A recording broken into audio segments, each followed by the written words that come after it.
It began with the growl of a chainsaw and ended with flashing police lights at 2 in the morning. If you'd told me 6 months ago that my quiet little street in Willow Bend would turn into a crime scene, I would have laughed, handed you a beer, and told you the craziest thing around here was Mrs. Dunlap's obsession with her lawn flamingos. Back then, my life was simple. My biggest problem? Squirrels stealing my tomatoes. Now, I've got motion sensor floodlights, security cameras, and the local precinct saved as an emergency contact. And all of it started with one neighbor and one oak tree. I've lived in Willow Bend for 15 years. It's one of those neighborhoods where everyone waves when they drive by. Kids ride their bikes until the streetlights flicker on. Neighbors barbecue together, and gossip travels faster than the mail. My pride and joy wasn't my house or my freshly painted shutters, or even my little vegetable garden. It was the massive white oak tree in my backyard. Over 100 years old, its branches stretched so wide it felt like it hugged the entire lot.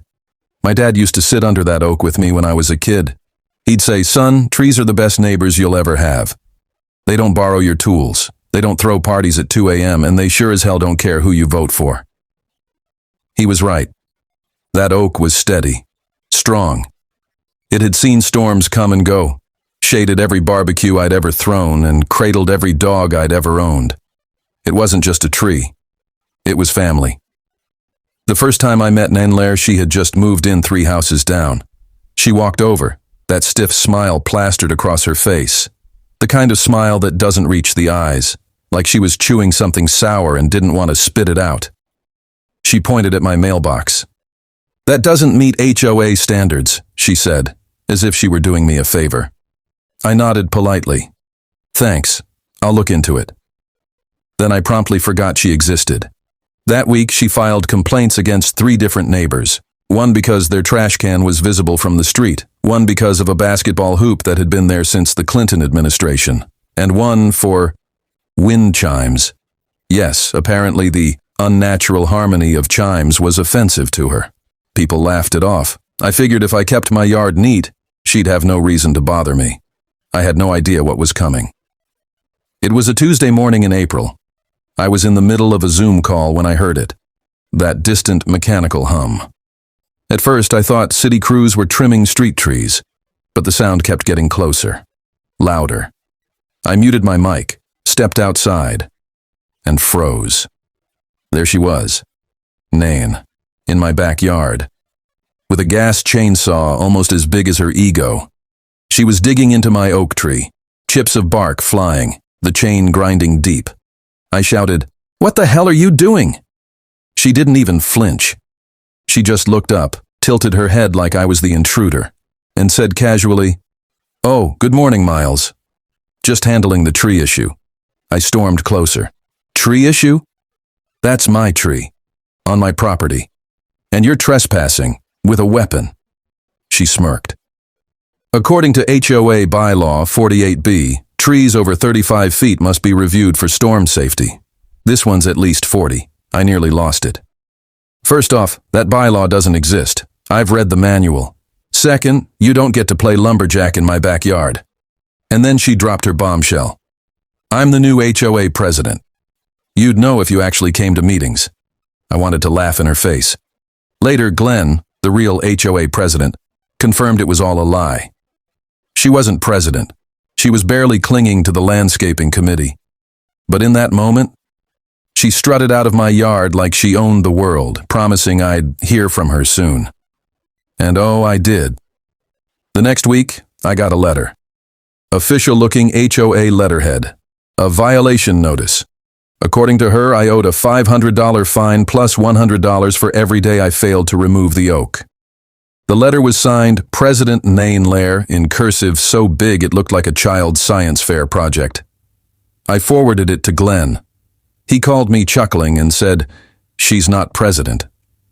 Elections aren't until October. Ignore it, but keep records. Trust me. That's when I called Logan, my friend 2 streets over who also happened to be a property attorney. He almost spit his coffee out when I told him. "Miles, that oak is worth more than her house. Document everything. Photos, video, police reports. She escalates. You'll be ready." So I did. I installed cameras, infrared, night vision, motion sensors. My backyard started looking like Area 51. Good thing I did. 5 days later, karma rolled in on dark clouds. A spring storm slammed Willow Bend. Sheets of rain, howling winds that rattled windows, trash cans rolling down the street like tumbleweeds. The next morning, I drove around the block, checking for damage. And then, I saw it. Nain's house. Or what was left of her roof. A massive pine tree from her own yard, dead for years, had snapped and crashed straight into her living room. The irony almost knocked me over. The woman who tried to chop down my healthy oak had ignored the actual hazard right outside her door. Neighbors gathered. Firefighters were on scene. Alina, her next-door neighbor, whispered. She refused to remove that tree. Said it was part of the aesthetic. I shook my head, and that's when she spotted me. Bathrobe flapping in the wind, she stormed across the lawn like a banshee. "This is your fault," she screeched. I blinked. "Excuse me?" "You reported my tree. You did this to get back at me." I stared at her. "Are you saying I caused a storm?" Even Officer Singh, who was already on the scene, couldn't hide his smirk. Nain sputtered, muttered something about harassment, then stormed back to her collapsing roof. For a few weeks after that, things went quiet. Almost too quiet, but I couldn't relax. Every night I checked the cameras. Every creak of the fence set me on edge. It felt like waiting for the other shoe to drop. And then, it did. 2 a.m. The cameras caught her, chainsaw in hand, climbing my fence, moonlight glinting off the blade. She fired it up and started hacking into my oak again. Halfway through the trunk before a neighbor called the cops. Officers stormed in, caught her mid-slice and dragged her away in handcuffs. The next day, the city arborist gave me the news I'd been dreading. The damage was too deep. My oak, my family tree, had to be removed. I'm not ashamed to admit I cried. That tree had shaded my childhood, my adulthood, my Sunday naps. Losing it felt like losing a grandparent. But here's the part I never expected. The neighborhood rallied. Alina organized a watch group. James from the HOA pushed for tighter security rules. Even old Mrs. Dunlap, who never left her porch, brought me peach cobbler and a handwritten recipe for blueberries. For the first time, Willow Bend felt less like a street and more like a family. One morning, a black SUV pulled into my driveway. Out stepped a man in a suit. I'm Martin, Nain's ex-husband. I heard what happened. I'm sorry. He didn't make excuses, didn't ask forgiveness, just admitted she needed help. And that didn't excuse what she'd done. Then he handed me a card, a tree specialist, someone who grew heritage oaks from legacy acorns. I've already called him. I'll cover everything. Removal, transplanting, damages. It's the least I can do. The trial didn't last long. Between the police reports, camera footage, and her history of false claims, Nan pled guilty. The judge ordered community service, therapy, restitution, and, most importantly, that she sell her house and leave Willow Bend for good. 4 months later, we planted the new oak, a 15-year-old sapling grown from a 300-year-old parent tree. Neighbors gathered with food and laughter. The kids made handmade signs. "Welcome, baby oak." Glenn gave a speech about roots and resilience. And me? I planted it with my own hands. I watered it, patted the soil, whispered something only it could hear. Grow strong. Outlive the madness. Losing my old oak hurt more than I can explain. But it taught me something important. Communities are like trees.